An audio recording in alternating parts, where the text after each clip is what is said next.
Assalamualaikum warahmatullahi wabarakatuh. Selamat pagi rekan-rekan. Hari ini kita akan bahas materi tentang anggaran kas. Nah, anggaran kas itu adalah anggaran yang memerinci taksiran penerimaan dan pengeluaran uang tunai sebagai alat untuk memelihara likuiditas pada suatu perusahaan untuk satu periode yang akan datang. Nah, informasi yang dibutuhkan untuk menyusun anggaran kas itu adalah yang pertama yaitu aktivitas atau kegiatan yang menyebabkan uang kas bertambah. Yang kedua, ada aktivitas atau kegiatan yang menyebabkan uang kas berkurang. Yang ketiga, ada kebijakan penjualan perusahaan. Nah, ini bisa dengan penjualan secara tunai, penjualan secara kredit, dan penjualan secara campuran. Yang terakhir, ada kebijakan penanganan surplus atau defisit. Oke, di anggaran kas ini sebenarnya ada rumus yang perlu kalian ketahui. Nanti kita bahas langsung aja di jawaban karena banyak sekali rumusnya. Untuk pengerjaan anggaran kas ini nanti Mbak Sisil akan kirim lembar jawaban. Nah, lembar jawaban itu adalah berupa Microsoft Word. Nanti kalian pindah di Microsoft Excel. Nanti yang kalian kumpulin adalah berupa Microsoft Excel aja. Oke, yang pertama soal ini sama seperti yang dikerjakan, yang dibahas oleh Bu Dewi di kelas teori. Nah, tetapi pengerjaannya agak sedikit berbeda. Kalian bisa mengerjakan dengan caranya Bu Dewi boleh, mengerjakan dengan caranya Mbak Sisil juga boleh.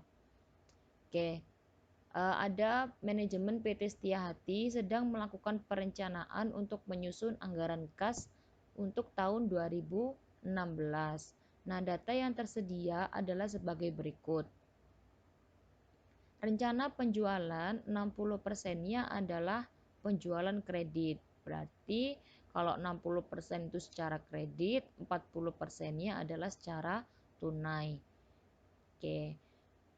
Untuk informasi yang ada di sini dari bulan Januari sampai dengan triwulan 4 itu merupakan informasi total dari rencana penjualan, bukan 60% penjualan kredit.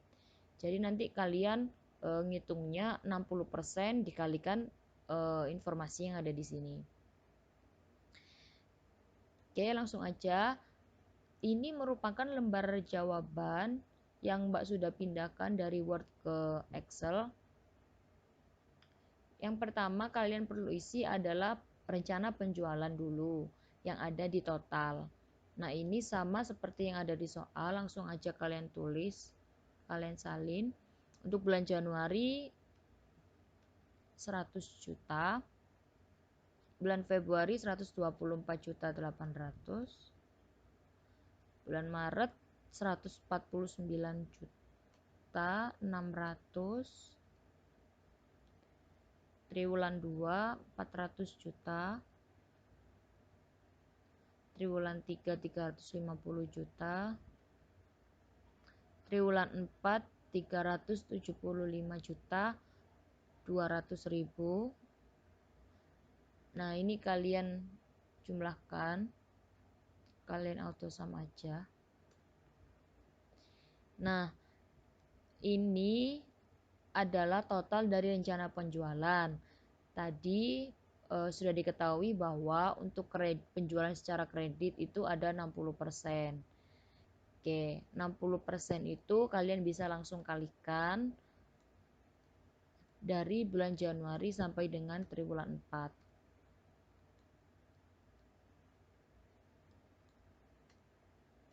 Oke, kenapa Mbak kok dikalikan 60%? Karena ini merupakan penjualan secara kredit.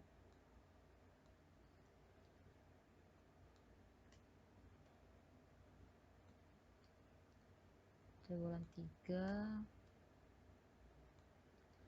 Ya, terakhir triwulan 4. Oke, sebelum kalian menjumlahkan, kalian baca dulu di soal, ada nggak saldo awalnya untuk kredit? Oke, untuk saldo awal pada kas secara kredit itu ada 19.500.000 itu adalah saldo awal kasnya. Untuk saldo piutangnya atau secara kredit itu sebesar 9 juta. Nah, itu 9 juta itu kalian masukkan di saldo awal. Oke, saldo awalnya 9 juta. Nah, ini baru bisa kalian auto sum. Karena kemungkinan selalu ada saldo awalnya, jadi kalian jangan keburu-buru menjumlahkan. Oke, selanjutnya pola pengumpulan piutang atau bad debt ditaksir sebesar 1%. Bad debts itu adalah piutang yang tidak tertagih, atau ini merupakan persentase berapa sih piutang yang nggak tertagih itu. Ada secara bulanan, ada secara triwulanan. Oke, ini kita salin dulu aja yang 1%-nya. Taruh sini 1%. Nah, untuk saldo awal itu nggak perlu kalian isi karena itu merupakan saldo. Jadi kita mulai dari bulan Januari sama dengan 1% dikali bulan Januari. Oke, gitu terus sampai triwulan 4.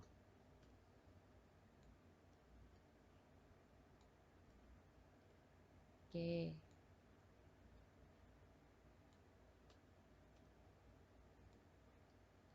Triwulan 3 dan triwulan 4. Kalau sudah, ini nggak perlu kalian jumlahkan karena ini cuma merupakan piutang yang tak tertagih aja.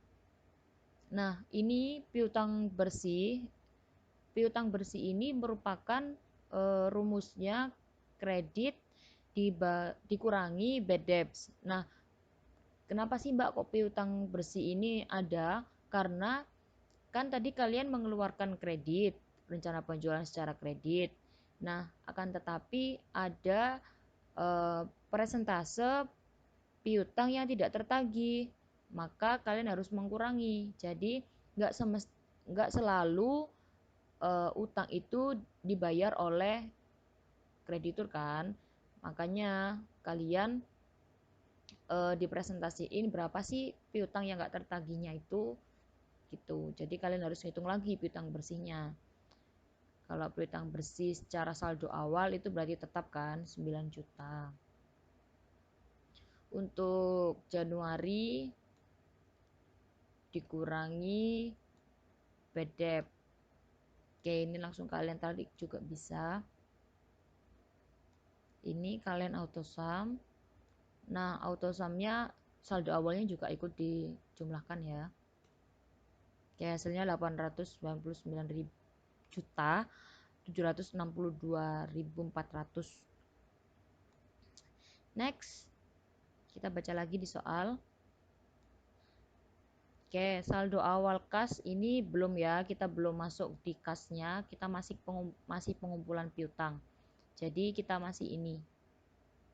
Nah, kan tetapi di saldo awal tahun di piutang sebesar 9 juta ini dia itu menerima pada bulan Maret dan pada bulan November sebesar 3 juta dan 6 juta. Itu kalian tetap tulis di sini penerimaan piutang.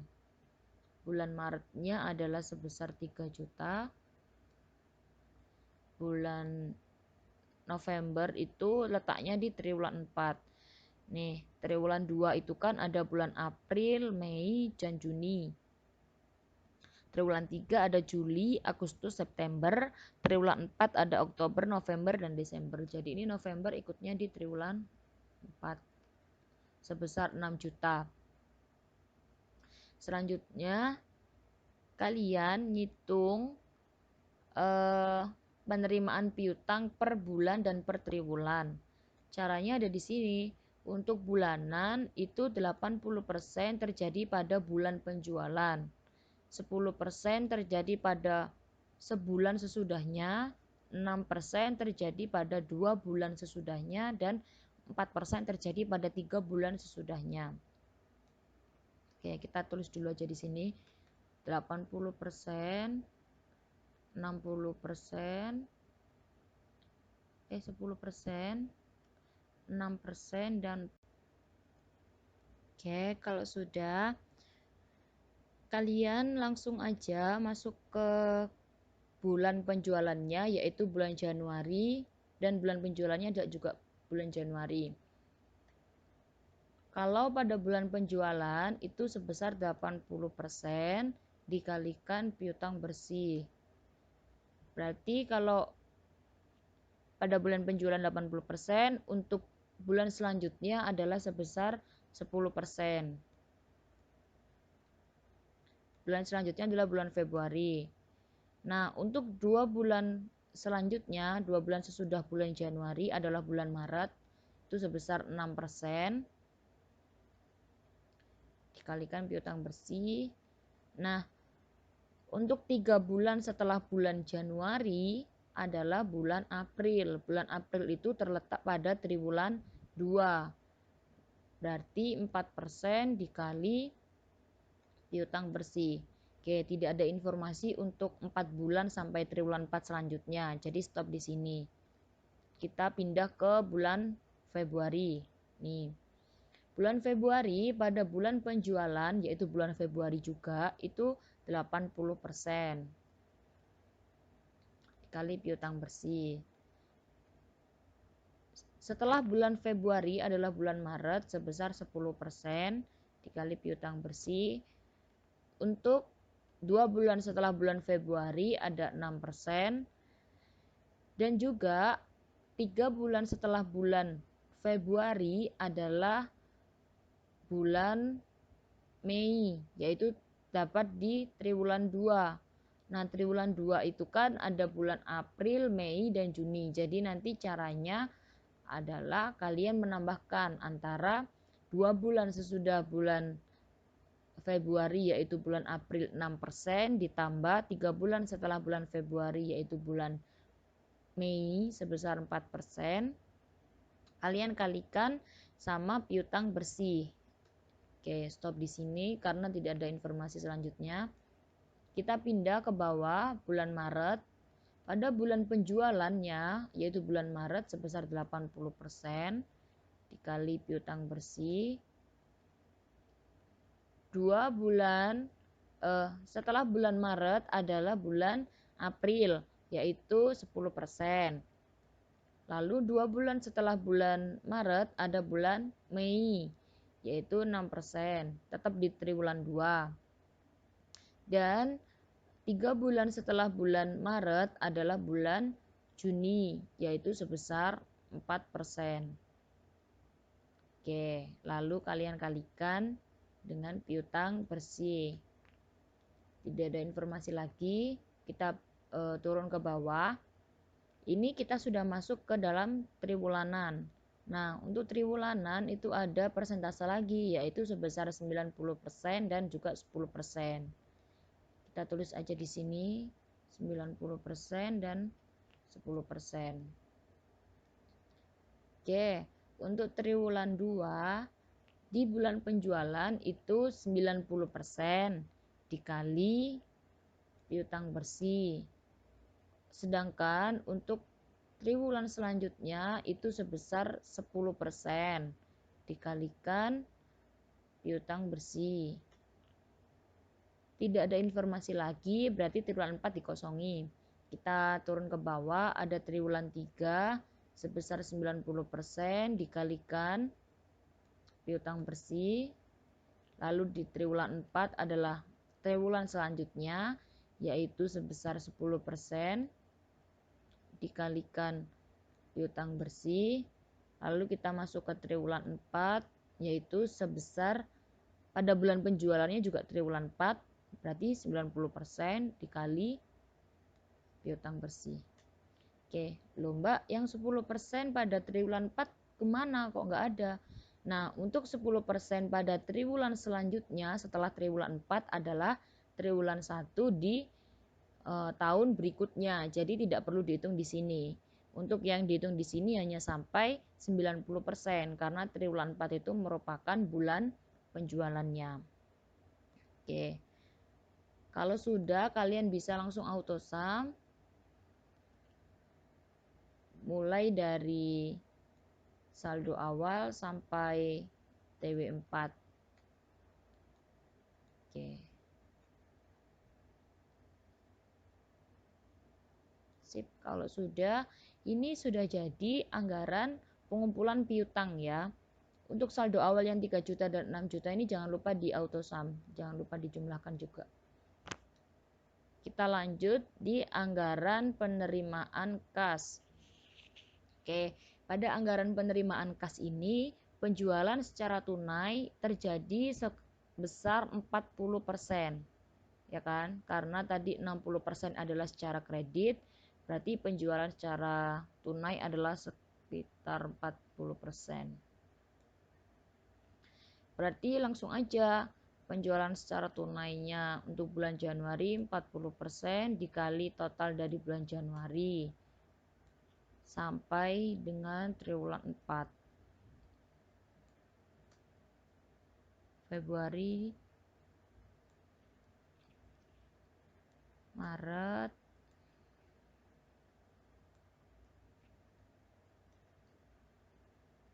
triwulan 2, triwulan 3,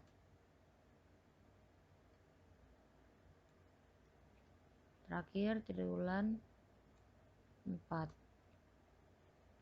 Nah, kalau sudah, yang kedua ada menagih piutang atau secara kredit. Nah, menagih piutangnya ini tadi kan kalian sudah mengumpulkan penerimaan piutang. Berarti kan kalian kalau pada penerimaan piutang berarti masuk ke penerimaan kas. Jadi nanti ini yang kalian cari tadi dari bulan Januari sampai triwulan 4 itu kalian bisa langsung copy paste aja di sini untuk menagih piutangnya. Oke, kalau sudah, ada nggak pendapatan lain-lainnya di soal? Kita cari dulu pendapatan lain-lain. Saldo awal, ini pengeluaran. Nah, ini ada pendapatan lain-lain. Pendapatan lain-lainnya adalah di bulan Januari sebesar 6 juta, di bulan Maret 4 juta, di bulan Agustus dan September berjumlah 14 juta, dan di triwulan 4 sebesar 18 juta. Oke, kita salin ya.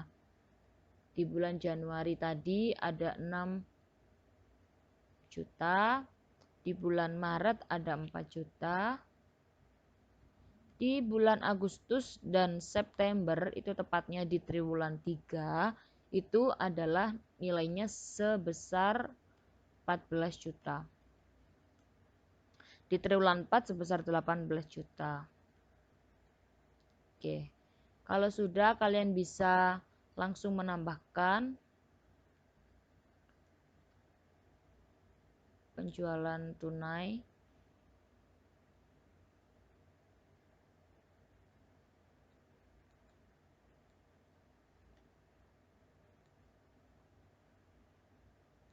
Sampai pendapatan lain-lain.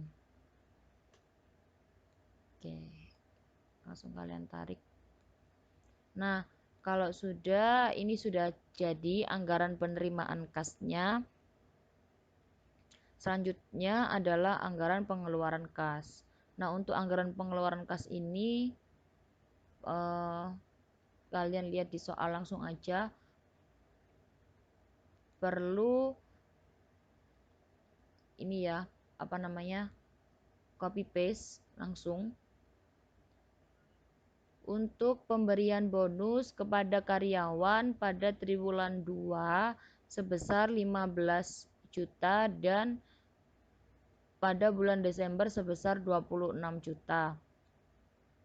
Nah, di tabel anggaran pengeluaran kas ini kan sudah tertera pemberian bonus, pembayaran utang, dan lain-lain. Nah, ini kalau misalkan di soal itu diketahui bukan seperti yang tertera di keterangan ini, kalian bisa ganti. Contohnya, pemberian upah atau pembayaran bla bla bla apa. Nanti bisa kalian ganti sendiri. Nggak selalu yang ada di lembar jawaban yang Mbak kasih itu sama seperti soal yang kalian kerjakan. Oke, sekarang pemberian bonus itu terjadi di triwulan 2 sebesar 15 juta dan bulan Desember 26 juta. Kita langsung salin di sini di triwulan 2 sebesar 15 juta, dan di bulan Desember itu kan triwulan 4 sebesar 26 juta. Oke. Pembayaran hutang itu terjadi pada bulan Februari sebesar 5 juta. Untuk triwulan 2 dan 4 masing-masing 200 juta. Jadi triwulan 2-nya 200 juta. Triwulan 4-nya juga 200 juta. Oke, gini ya. Next, pembelian bahan baku. Diperhitungkan 40% dari total penjualan untuk masing-masing bulan atau triwulan. Jadi pembelian bahan baku ini itu merupakan 40% dari total penjualan. Berarti kan sama dengan penjualan secara tunai kan? Penjualan secara tunai tadi kan 40% juga. Nah, ini kebetulan sama aja. Jadi nanti kalian nggak usah hitung lagi, tinggal kalian copy paste aja yang ada di sini, penjualan tunai yang tadi sudah kalian hitung. Kalian bisa copy paste langsung di pembelian bahan baku karena kebetulan sama. Kalau nggak sama ya kalian hitung sendiri gitu. Oke, selanjutnya ada pembayaran upah dan gaji pada bulan Januari itu sebesar 19.500.000. Pada bulan Februari dan Maret masing-masing 15 juta. Berarti Februari 15 juta, Maret 15 juta. Next, triwulan 2 sebesar 48.750.000. Triwulan 3 sebesar 45.050.000. Triwulan 4 46.100.000. Sudah, kalian cari lagi pengeluaran lain-lain. Nah, pengeluaran lain-lain ini biasanya itu terjadi pada masing-masing bulan atau masing-masing triwulan. Jadi kalian perlu hati-hati ya. Di pengeluaran lain-lain ini pada bulan Januari, Februari, dan Maret masing-masing 6.750.000. Jadi setiap bulannya itu 6.750.000 pengeluaran lain-lainnya.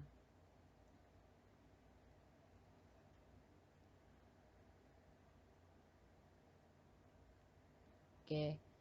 Untuk triwulan 2, 3, dan 4 masing-masing 22.500.000.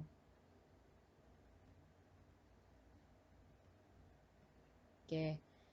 Untuk pembelian mesin itu terjadi hanya pada bulan Februari, yaitu 150 juta. Oke, kalau sudah kalian bisa langsung totalkan aja dari mulai pemberian bonus sampai pembelian mesin. Oke. Sudah. Ini anggaran pengeluaran kasnya sudah jadi. Oke, kalau sudah kita ganti ke anggaran kas sementara. Anggaran kas sementara ini merupakan isinya adalah saldo awal, penerimaan kas, jadi kas tersedia, ada dikurangi pengeluaran kas, jadi saldo akhir. Kita tulis rumusnya dulu aja. Untuk mengisi kas tersedia itu caranya saldo awal ditambah penerimaan. Oke. Langsung kalian tarik. Untuk saldo akhir itu hasil dari kas tersedia dikurangi pengeluaran. Oke. Caranya kalian cari dulu di soal saldo awal anggaran kas itu berapa sih? Tadi kayaknya ada di soal. Nah, ini saldo awal tahun kas itu sebesar 19.500.000. Nah, 19.500.000 itu kalian taruh di saldo awal di bulan Januari, 19.500.000. Bukan semuanya ya, tapi hanya di 19 juta awal di bulan Januari aja. Kalau sudah, kalian tambahkan penerimaan kas. Nah, ini caranya gampang sekali. Kalian tadi kan sudah nyari anggaran sama anggaran penerimaan kas sama anggaran pengeluaran kas. Nah, itu kalian copy aja. Nah, itu untuk penerimaan berarti kalian copy di penerimaan. Hati-hati nanti keliru. Oke, untuk pengeluaran ini juga kalian copy di pengeluaran.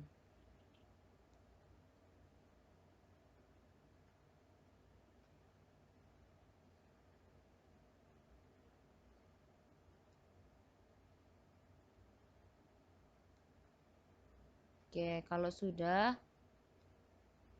kalian kan ini kan sudah terjawab saldo akhir bulan Januari sebesar 46.770.000. Nah, ini berarti saldo awal di bulan Februari.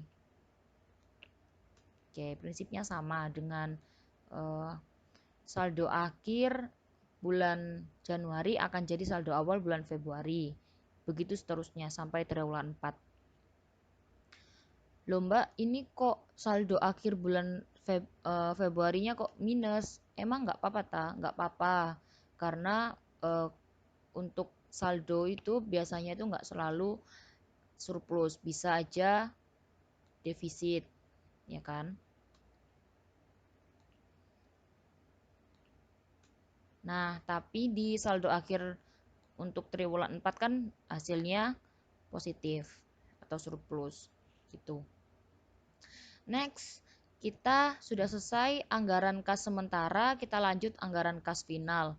Nah, anggaran kas final ini terjadi apabila kalian ada pembayaran pokok pinjaman atau pembayaran bunga. Itu ya, jadi ada ini loh, bayar bunga sama bayar pinjaman. Kalau nggak ada berarti anggaran kas sementara ini jadi anggaran kas final. Oke, gitu ya. Oke, kita cari dulu di soal.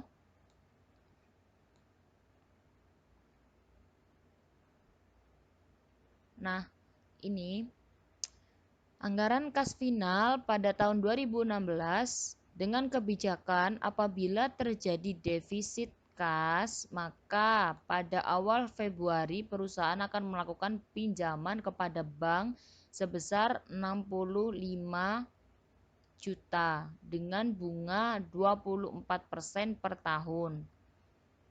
Pengembalian hutang dilakukan pada awal bulan Juli di triwulan 3, di mana bunganya dibayar pada setiap awal bulan berikutnya selama periode pinjaman. Untuk itu, buatkan pula schedule pembayaran bunga dan pokok pinjaman. Oke, tadi bunganya adalah sebesar 24%. Ya kan, ini dengan bunga 24%. Berarti kalau misalkan bunganya 24% per tahun, kita jadikan per bulan.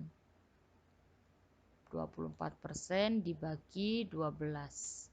Hasilnya adalah 2% atau 0,02. Nah, 2% ini kalian kalikan 65 juta ya tadi, 65 juta untuk mencari pembayaran secara bulanan. Oke, hasilnya adalah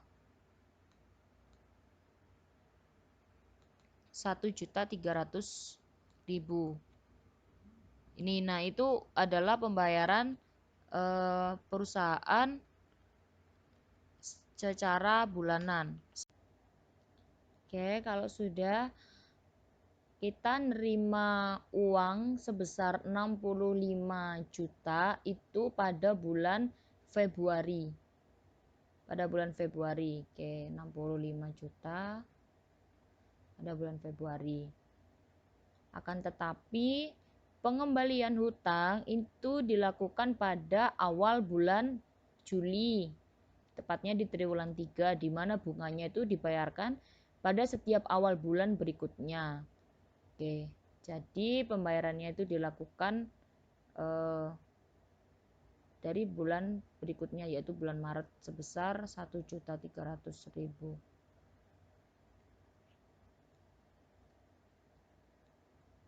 Berarti ini sama semua.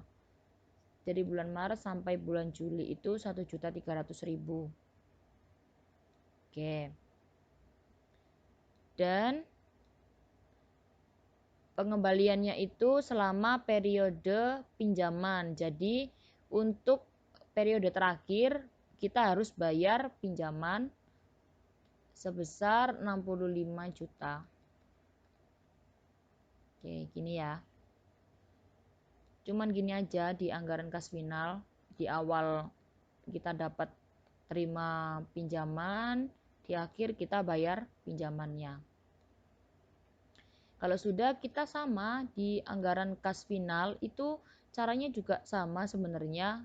Ini cuman duplikat aja. Kita salin lagi di anggaran ini penerimaan sama pengeluaran. Oke, kita salin penerimaannya. Oke, penerimaan. Terus pengeluarannya juga kalian salin.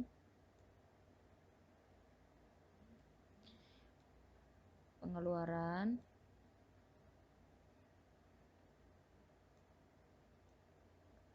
Nah, saldo awal kasnya tadi 19.500.000. Oke, kredit banknya adalah di bulan Februari, ya kan? Ini loh. Terima pinjaman itu terjadi di bulan Februari.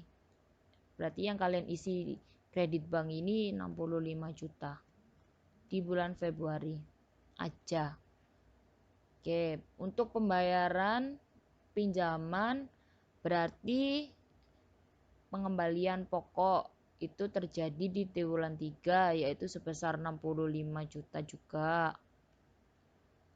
Biar kalian tidak bingung, langsung aja. Jadi kredit bank ini sama dengan terima pinjaman, pengembalian pokok ini sama dengan bayar pinjaman. Kalian harus mengkredit bank dulu, lalu mengembalikan pokok pinjamannya. Oke, lalu kas tersedia itu rumusnya saldo awal ditambah penerimaan ditambah kredit bank.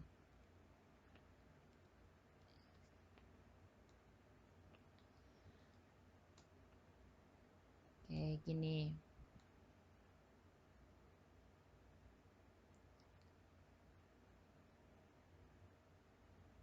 Lalu pembayaran bunga ini kalian mulai dari bulan Maret sampai triwulan 3. Jadi bulan Maretnya ini pembayaran bunganya sebesar 1.300.000. Lalu untuk triwulan 2 itu kan mulai dari bulan April, Mei, dan Juni. Berarti untuk triwulan 2 adalah 1.300.000 dikali 3 bulan. 3.900.000. Untuk triwulan 3 itu hanya di bulan Juli aja, berarti 1.300.000. Oke, triwulan 4 kan nggak ada, jadi nggak usah diisi. Kita sudah ngisi pengembalian pokok di triwulan 3 aja, lalu saldo akhir itu dapat dari kas tersedia dikurangi pengeluaran, dikurangi pembayaran bunga, dikurangi pengembalian pokok. Oke, kita langsung tarik. Nah, sama juga saldo awal bulan Februari itu merupakan saldo akhir bulan Januari. Oke, ini langsung otomatis pindah. saldo awal bulan Maret itu sama dengan saldo akhir bulan Februari. Saldo awal bulan triwulan 2 sama dengan saldo akhir bulan Maret. Saldo awal triwulan 3 sama dengan saldo akhir triwulan 2. Saldo awal triwulan 4 sama dengan saldo akhir triwulan 3. Nah, sudah selesai. Ini merupakan anggaran kas final. Jadi kalian sudah selesai mengerjakan dari mulai anggaran pengumpulan piutang, anggaran penerimaan kas, anggaran pengeluaran kas, anggaran kas sementara, anggaran kas final dengan pinjaman jika terjadi pinjaman, dan yang terakhir anggaran kas final. Oke, selanjutnya kalian bisa langsung mengerjakan soal yang Mbak Sisil kasih di kelas praktika di grup. Kurang lebihnya Mbak Sisil mohon maaf apabila terjadi kesalahan. Wassalamualaikum warahmatullahi wabarakatuh.